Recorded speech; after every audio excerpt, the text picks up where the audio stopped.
Welcome to this explainer. Today, we're jumping right into the hot seat with a high-stakes UPSC Ethics case study focusing on the gig economy. Why this specific topic? Well, because the gig economy is just rapidly transforming how the whole world works. And as future administrators, you're going to be on the very front lines of this massive shift. We're going to explore that really delicate balance between the basic dignity of labor for gig workers and the rapid, explosive growth of platform economies. This isn't just dry theory for your General Studies Paper 4. It's about real people, real policies, and the incredibly complex ethical choices administrators have to face every single day. So keep in mind what this means for your exam and, honestly, for your future career in public service. Okay, here is our roadmap for today.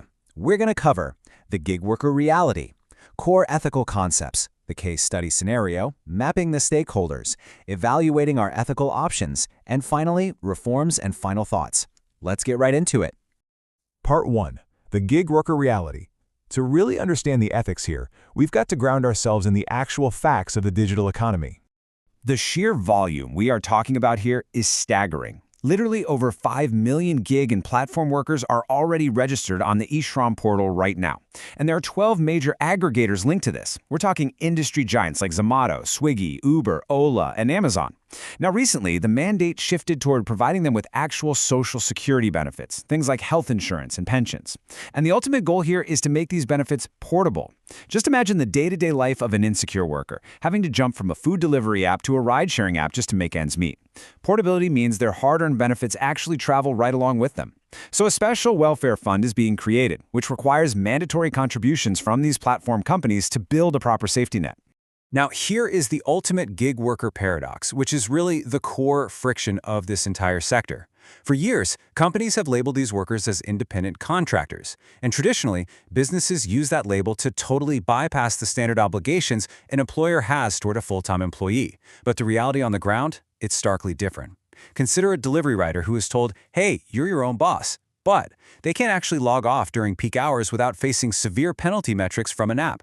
These companies are exercising immense control through complex algorithms that dictate their working hours, their routes, even their tasks. They're profiting off the labor but skipping the responsibility. This illusion of independence creates a massive implementation gap between what public policy intends and what actually happens out on the street. Moving to Part 2. Core ethical concepts. What vocabulary do we absolutely need to evaluate this scenario and score maximum marks? Think of these 5 concepts as our theoretical compass. First up, dignity of labor. This asks us to consider if treating workers purely as algorithm-driven assets, without any basic security, is just a fundamental historical injustice. Next, distributive justice takes that a step further. The organized sector has enjoyed safety nets for decades, right? So why the massive delay for gig workers? Are we actually distributing the fruits of the digital economy fairly?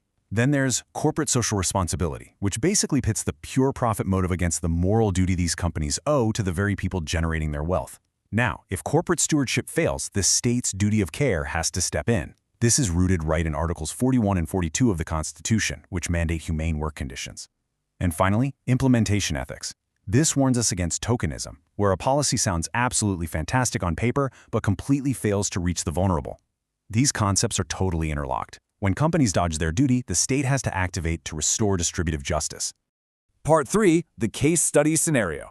Let's take all of this and see how it builds into a really agonizing ethical puzzle.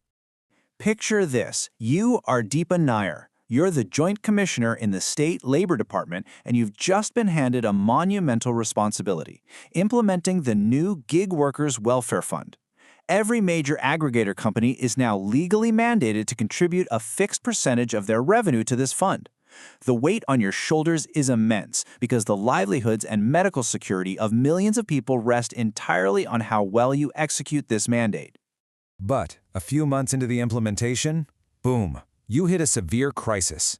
You discover that major companies are using highly complex accounting techniques to calculate their contributions. Instead of paying a percentage on their gross revenue like they were supposed to, they're creatively classifying massive chunks of their income as exempt technology fees or platform maintenance charges. Because there was a slight lack of clarity in how the law was drafted, they are drastically underpaying. Now, technically, what they're doing isn't entirely illegal. They're exploiting a very sophisticated legal loophole. But it completely violates the spirit and the whole intent of the policy. And this isn't just some abstract administrative error. Because of this corporate maneuvering, thousands of registered workers, people who are risking their lives in traffic every single day, are left waiting, totally empty-handed, for the benefits they were promised. The letter of the law is literally being weaponized to defeat the spirit of the law. Part 4. Mapping the stakeholders. To actually solve DIPA's dilemma, we first have to map out all the conflicting interests. In any ethics case study, mapping the stakeholders is always your very first step to finding a balanced solution. And here, it's a massive tug-of-war. As DIPA, you are caught right in the crossfire. Do you just do your basic, safe, regulatory duty, or do you answer to a higher moral duty to uphold the true spirit of the law?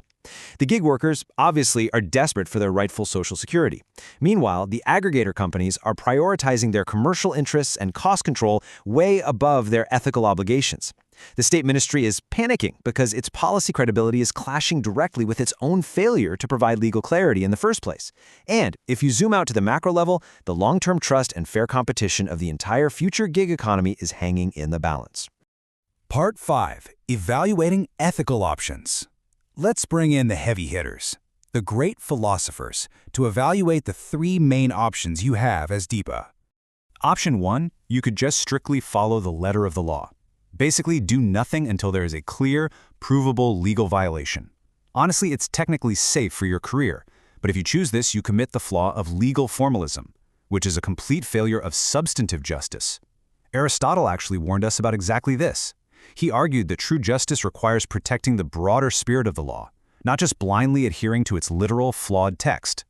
By being a silent spectator to this loophole, Aristotle would argue that you are allowing injustice to flourish under your watch. So despite being legally safe, it's a moral failure. Okay, what about option 2? You could just immediately leak the names of these companies to the media to name and shame them. Your intentions might be totally pure, you just want to help the workers. But we have to apply Immanuel Kant's categorical imperative here. Ask yourself, what would actually happen if every single public official bypassed due process and leaked sensitive information to the media whenever they were frustrated by a loophole? It would completely destroy institutional integrity. Kant argues that skipping due process fundamentally weakens the foundation of fairness. So even if the companies are in the wrong, punishing them without a formal process is procedurally unethical. This brings us to option 3. Prepare a detailed, transparent audit report for the senior leadership, propose immediate amendments to close the legal loopholes, and formally notify the companies to align their contributions with the spirit of the policy. This right here is the absolute optimal administrative masterstroke.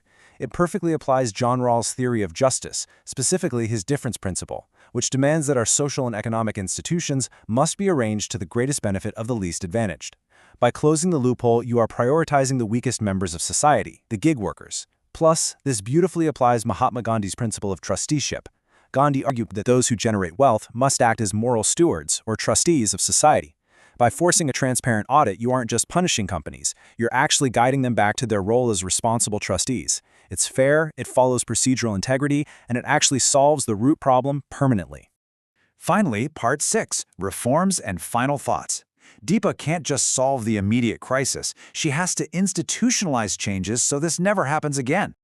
By proposing these 4 institutional reforms, you bring our whole ethical framework full circle.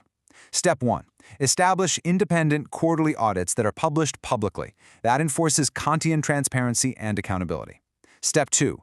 Draft crystal-clear, loophole-free legal provisions for calculating those fund contributions to ensure Aristotle's substantive justice. Step 3. Create a real-time tracking dashboard so workers can literally see their benefits accumulating. And Step 4. Set up a regular tripartite dialogue between the government, the aggregator companies, and worker unions. This ensures Rawlsian fairness by giving the most vulnerable workers a literal seat at the table, aligning future implementation seamlessly with the policy's true spirit. I want to leave you with a bit of a provocative thought to test your own ethical compass. Based on everything we've unpacked in this explainer, grab your pen and try this quick homework exercise. In 150 words, how should a public servant react when a policy is legally correct but violates the basic spirit? And make sure to use the thinker's principle to back up your argument. Let's see how you would defend the true spirit of justice. Keep learning, keep questioning, and I'll catch you in the next explainer.